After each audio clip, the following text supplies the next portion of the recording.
श्री दुर्गा जी का अथ प्रथम सप्तश्लोकी दुर्गा पाठ।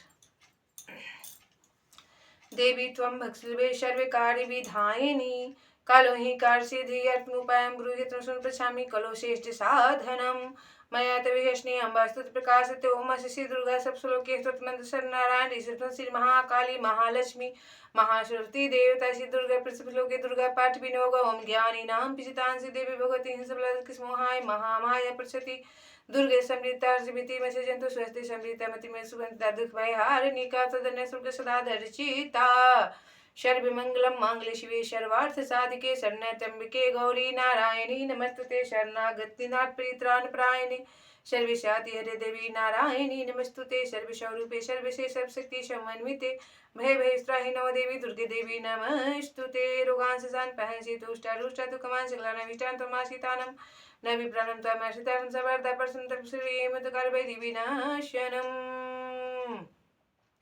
विद्या विवेक जननी सर्वबुद्धि वरदायिनी सामे वस्तु जिहागिरी शारदा वरदायिनी ओम जयंती मंगला काली भद्रकाली कपालिनी दुर्गा क्षमा शिवा धात्री स्वासदा नमस्तुते जय माता तारा सकले तुम्हारी जय शमी तारा तुम्हें तुम्हार कर्म तुम्हें कर्मालो के बोले करिया मीमा ओम जयंती मंगला काली भद्रकाली कपालिनी दुर्गा क्षमा शिवा धात्री स्वासदा नमस्तुते ओम जो काली वही तारा मायावती महालक्ष्मी सरस्वती चंडिके चंडमुंड विनाशिनी शीतला मन सरक्षा दुर्गे दूतनाशनी खड्गस्ता जय पर्दा महाशक्ति रूपधारिणी जय माता मंगलकारिणी जय माँ जय श्री माँ लक्ष्मी श्री स्वाहा महाशक्ति रूपधारी बतारिणी मायावती जगत जननी काली माता जय क्रीं वंग रीं फट स्वाहा जल जल श्री ग्रह रंग फट स्वाहा रिंग श्रीं क्लीं मेधा परवा जीवन ज्योति प्रचंड शांति क्रांति जगत प्रगति रचना शक्ति अखंड जगत जननी मंगल करने के सुखधाम पूर्ण सवित्री स्वाहा सदा पूरे निकाम ओम महालक्ष्मी च विद्महि हरिप्रिये च धीमहि तन्नो लक्ष्मी प्रचोदयात् नमः ओम महासरस्वती च विद्महि ब्रह्मप्रिये च धीमहि तन्नो सरस्वती प्रचोदयात् नमः ओम महागौरी च विद्महि शिवाप्रिये च धीमहि तन्नो शक्ति प्रचोदयात् नमः वक्रतुंडाय विद्महि श्रीगणेशाय धीमहि तन्नो दन्ती प्रचोदयात् नमः ओम महादेवाय विद्महि तत्पुरुषाय धीमहि तन्नो रुद्राय प्रचोदयात् नमः मनोजो मरुतुल वेगम जितेन्द्रिय मधिमत विष्टम वाततमजं पार्थमुखं शरणं परपदे प्रतिबलधामं हिम शैलावतं शरणगान्यं ग्रन्थं सकलगुणिधानं वनराणां धीसमरूपित प्रयुक्तं वातजातं नमामि मंगलम भगवान विष्णु मंगलम गर्दं पुण्डरीकाश मंगलतनु हरि। माँ दुर्गा जी का प्रथम अध्याय हिंदी में।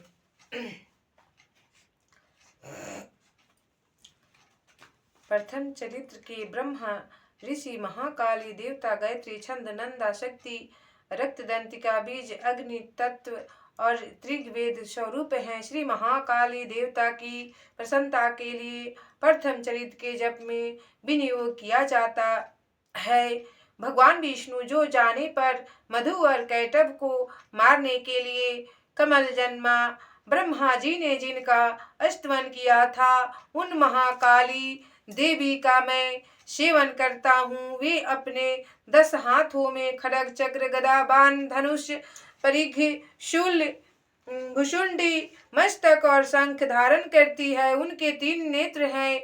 वे समस्त अंगों में दिव्य आभूषणों से सुशोभित हैं। उनके शरीर की कांति नीलामणि के समान है तथा वे 10 मुख और 10 पैरों से युक्त हैं।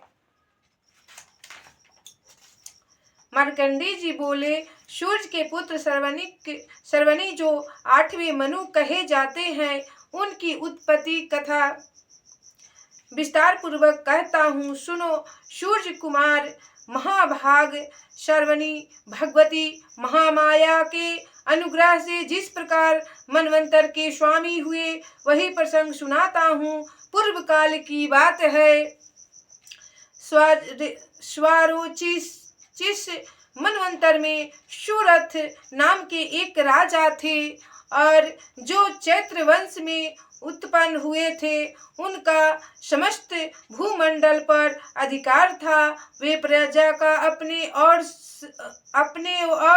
औरस पुत्रों की भांति धर्म पूर्वक पालन करते थे और तो भी उस समय कोलाधिसवंशी नाम के क्षत्रिय उनके शत्रु हो गए और राजा सूरत की दंडनीय बड़ी प्रबल थी। उनका शत्रुओं के साथ संग्राम हुआ। यद्यपि कोला विध्वंसी संख्या में कम थे तो भी राजा सूरत युद्ध में उनसे परास्त हो गए। तब वे युद्ध भूमि से अपने नगर को लौट गए और केवल अपने देश के राजा होकर रहने लगे। समूची पृथ्वी से अब उनका अधिकार जाता रहा, किंतु वहां भी उन प्रबल शत्रुओं ने उस समय महाभाग राजा सूरत पर आक्रमण कर दिया और राजा का बल क्षीण हो चला था। इसलिए उनके दुष्ट, बलवान एवं दुरात्मा मंत्रियों ने वहां वन की राजधानी में भी राजकीय सेना और खजाने को हथिया लिया। सूरत का प्रभुत्व नष्ट हो चुका था, इसलिए वे शिकार खेलने के बहाने घोड़े पर सवार हो वहां से अकेले ही एक घने जंगल में चले गए। वहां उन्होंने विप्रवर मेधा मुनि का आश्रम देखा, जहां कितने ही हिंसक जीव अपनी स्वाभाविक हिंसा वृत्ति छोड़कर परम शांत भाव से रहते थे और मुनि के बहुत से विषय उस वन की शोभा बढ़ा रहे थे। वहां जाने पर मुनि ने उनका सत्कार किया और उन मुनि श्रेष्ठ के आश्रम पर इधर उधर विचरते हुए कुछ काल तक रहे। फिर ममता से आकृष्टचित होकर वहां इस प्रकार चिंता करने लगे, पूर्व काल में मेरे पूर्वजों ने जिसका पालन किया था वही नगर आज मुझसे रहित है। पता नहीं मेरे दुराचारी भृत्यगण उसकी धर्म पूर्वक रक्षा करते हैं या नहीं। जो सदा मद की वर्षा करने वाला और शूरवीर था वह मेरा प्रधान हाथी अब शत्रुओं के अधीन होकर न जाने किन भोगों को भोगता होगा। जो लोग मेरी कृपा, धन और भोजन पाने से सदा मेरे पीछे पीछे चलते थे, वे निश्चय ही अब दूसरे राजाओं का अनुसरण करते होंगे। उन अपव्ययी लोगों के द्वारा सदा खर्च होते रहने के कारण अत्यंत कष्ट से जमा किया हुआ मेरा वह खजाना खाली हो जाएगा। ये तथा और भी कई बातें राजा सूरत निरंतर सोचते रहते थे। एक दिन उन्होंने वहां विप्रवर मेधा के आश्रम के निकट एक वैश्य को देखा और उससे पूछा, भाई तुम कौन हो? यहाँ तुम्हारे आने का क्या कारण है? तुम क्यों शोकग्रस्त और अनमने से दिखाई देते हो? राजा सूरत का यह प्रेम पूर्वक कहा हुआ वचन सुनकर वैश्य बोला, राजन, मैं धनियों के कुल में उत्पन्न एक वैश्य हूँ। मेरा नाम समाधि है। मेरे दुष्ट स्त्री पुत्रों ने धन के लोभ से मुझे घर से बाहर निकाल दिया है। मैं इस समय धन, स्त्री और पुत्रों से वंचित हूँ। मेरे विश्वसनीय बंधुओं ने मेरा ही धन लेकर मुझे दूर कर दिया है। इसलिए दुखी होकर मैं वन में चला आया हूँ। यहाँ रहकर मैं इन बात को नहीं जानता कि मेरे पुत्रों की, स्त्री की और स्वजनों की कुशल है या नहीं। इस समय घर में वे कुशल से रहते हैं अथवा उन्हें कोई कष्ट है। वे मेरे पुत्र कैसे हैं? क्या वे सदाचारी हैं अथवा दुराचारी हो गए हैं? राजा ने पूछा, जिन लोभी स्त्री पुत्र आदि ने धन के कारण तुम्हें घर से निकाल दिया, उनके प्रति तुम्हारे चित्त में इतना स्नेह का बंधन क्यों है? तब वैश्य बोला, आप मेरे विषय में जैसा बात कहते हैं वह सब ठीक है, किंतु क्या करूं, मेरा मन निष्ठुरता नहीं धारण करता। जिन्होंने धन के लोभ में पड़कर पिता के प्रति स्नेह, पति के प्रति प्रेम तथा आत्मीय जन के प्रति अनुराग को तिलांजलि दे मुझे घर से निकाल दिया है, उन्हीं के प्रति मेरे हृदय में इतना स्नेह है। महामते, गुणहीन बंधुओं के प्रति भी जो मेरा चित्त इस प्रकार प्रेम मग्न हो रहा है, यह क्या है? इस बात को मैं जानकर भी नहीं जान पाता। उनके लिए मैं लंबी सांसें ले रहा हूँ और मेरा हृदय अत्यंत दुखित हो रहा है। उन लोगों में प्रेम का सर्वथा अभाव है, तो भी उनके प्रति जो मेरा मन निष्ठुर नहीं हो पाता, इसके लिए क्या करूं? मार्कंडेय जी कहते हैं, ब्राह्मण तदंतर राजाओं में श्रेष्ठ सुरथ और वह समाधि नामक वैश्य दोनों साथ साथ मेधा मुनि की सेवा में उपस्थित हुए और उनके साथ यथायोग न्यायानुकूल विनय पूर्वक बर्ताव करके बैठे। तत्पश्चात वैश्य और राजा ने वार्तालाप आरंभ किया और राजा ने कहा, भगवान, मैं आपसे एक बात पूछना चाहता हूँ, उसे बताइए। मेरा चित्त अपने अधीन न होने के कारण वह बात मेरे मन को बहुत दुख देती है।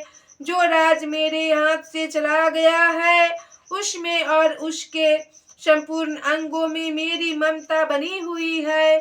मुनि श्रेष्ठ, यह जानते हुए भी कि वह अब मेरा नहीं है, अज्ञानी की भांति मुझे उसके लिए दुख होता है।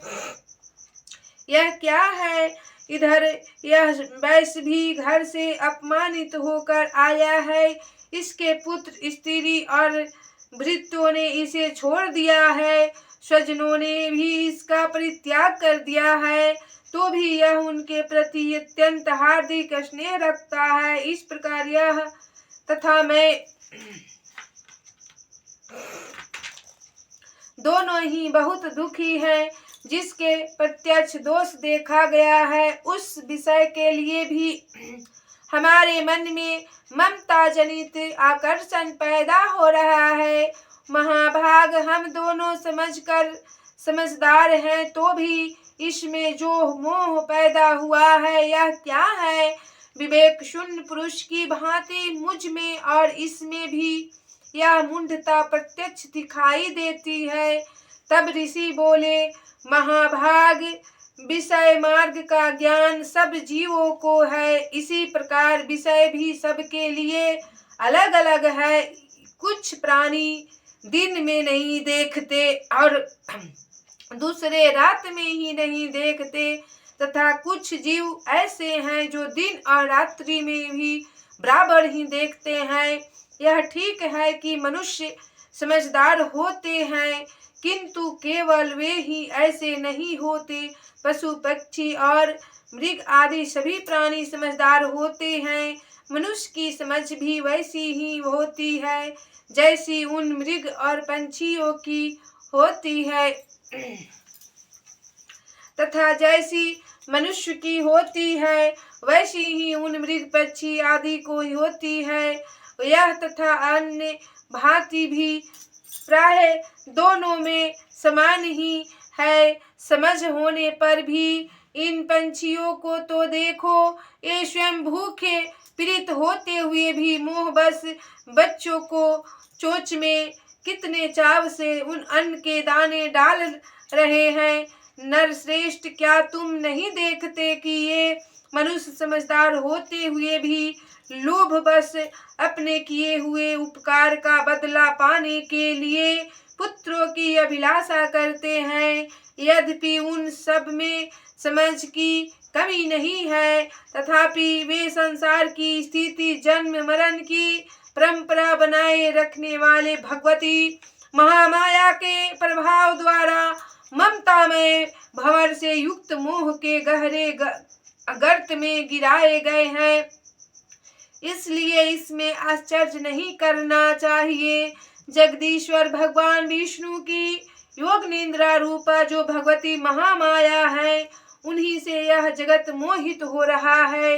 वे भगवती महामाया देवी ज्ञानियों के भी चित्त को बलपूर्वक खींचकर मोह में डाल देती है। वे ही इस संपूर्ण चराचर जगत की सृष्टि करती है तथा वे ही प्रसन्न होने पर मनुष्य को मुक्ति के लिए वरदान देती है। वे ही परा विद्या, संसार बंधन और मोक्ष की हेतुभूता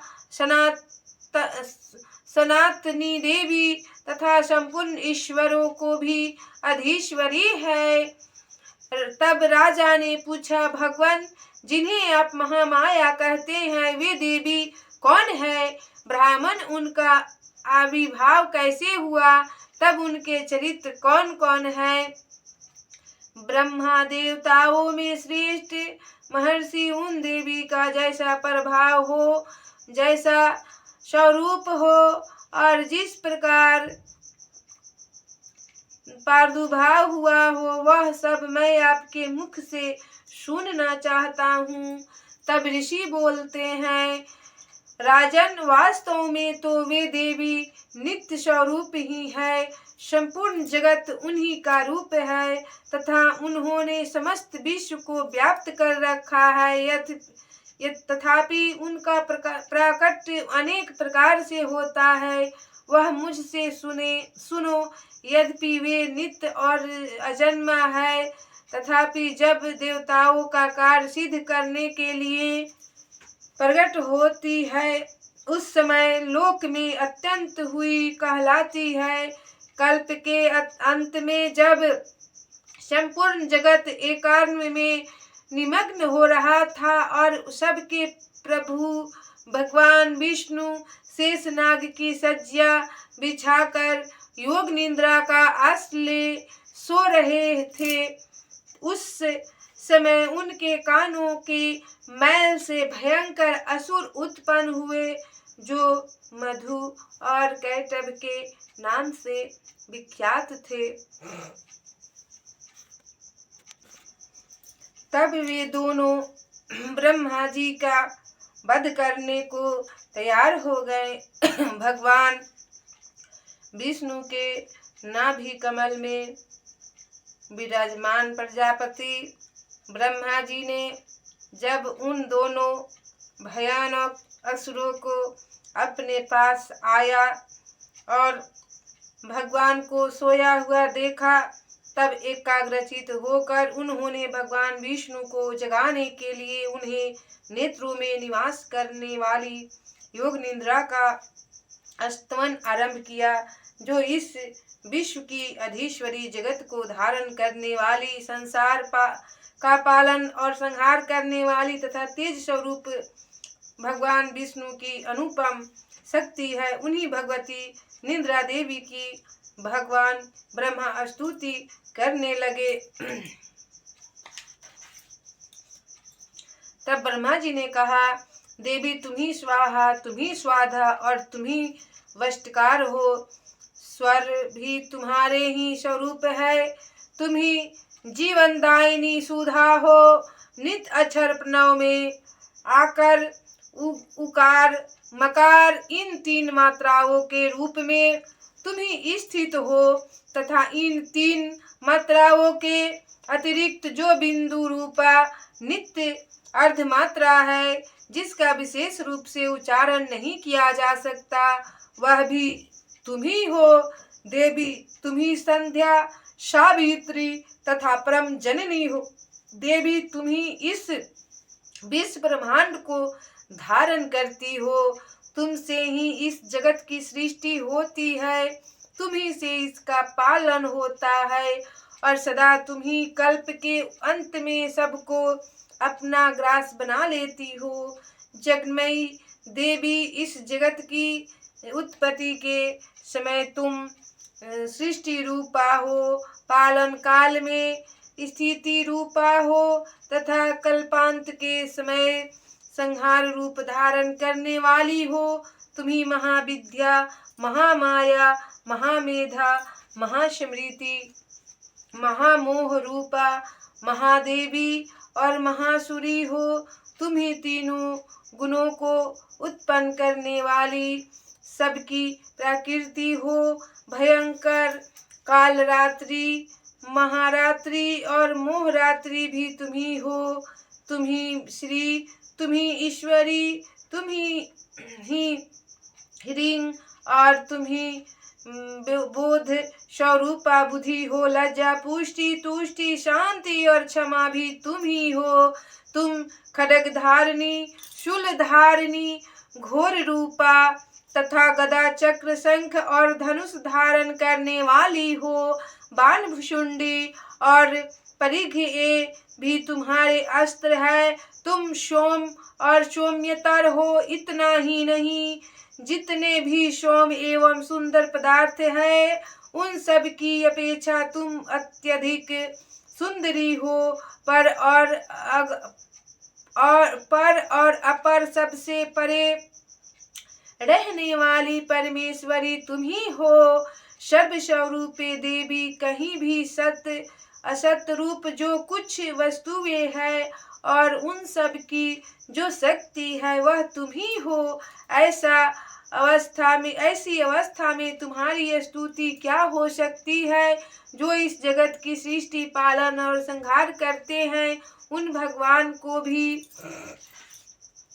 जब तुमने निद्रा के अधीन कर दिया है तब तुम्हारी स्तुति करने में यहाँ कौन समर्थ है हो सकता है। मुझको, भगवान शंकर को तथा भगवान विष्णु को भी तुमने ही शरीर धारण कराया है, अतः तुम्हारी स्तुति करने की शक्ति किस में है। देवी, तुम तो अपने इन उदार प्रभावों से ही प्रशंसित हो। ये जो दोनों दुधर्ष असुर मधु और कैटभ है इनको मोह में डाल दो और जगदीश्वर भगवान विष्णु को शीघ्र ही जगा दो। साथ ही इनके भीतर उन दोनों महान असुरों को मार डालने की बुद्धि उत्पन्न कर दो। ऋषि कहते हैं, राजन, जब ब्रह्मा जी ने वहाँ मधु और कैटभ को मारने के लिए उद्देश्य से भगवान विष्णु को जगाने के लिए तमोगुणी की अधिष्ठात्री देवी योग निद्रा की इस प्रकार स्तुति की, तब वे भगवान के नेत्र, मुख, नासिका, बाहु, हृदय और वक्षस्थल से निकलकर अव्यक्त जन्मा ब्रह्मा जी की दृष्टि के समक्ष खड़ी हो गई। योग निद्रा से मुक्त होने पर जगत के स्वामी भगवान जनार्दन उस एकार्णव के जल में शेषनाग की शଯ୍या से जगा उठे। फिर उन्होंने उन दोनों असुरों को देखा। वे दुरात्मा मधु और कैटभ अत्यंत बलवान तथा पराक्रमी थे और क्रोध से लाल आंखें किए ब्रह्मा जी को खा जाने के लिए उद्योग कर रहे थे। तब भगवान श्री हरि ने उठकर उन दोनों के साथ 5000 वर्षों तक केवल बाहु युद्ध किया। अपने हाथ के बल से युद्ध किए, इतना बलशाली था वो राक्षस। फिर वे दोनों भी अत्यंत बल के कारण उन्मत्त हो रहे थे। इधर महामाया ने भी उन्हें मोह में डाल रखा था, इसलिए वे भगवान विष्णु से कहने लगे, हम तुम्हारी वीरता से संतुष्ट हैं, तुम हम लोगों से कोई वर मांगो। राक्षस भी भगवान को बोल रहा है कि तुम हम लोग से वर मांगो। तब श्री भगवान बोले, यदि तुम दोनों मुझ पर प्रसन्न हो तो अब मेरे हाथ से मारे जाओ। बस इतना सा ही मैंने वर मांगा है, यहाँ दूसरे किसी वर से क्या लेना है।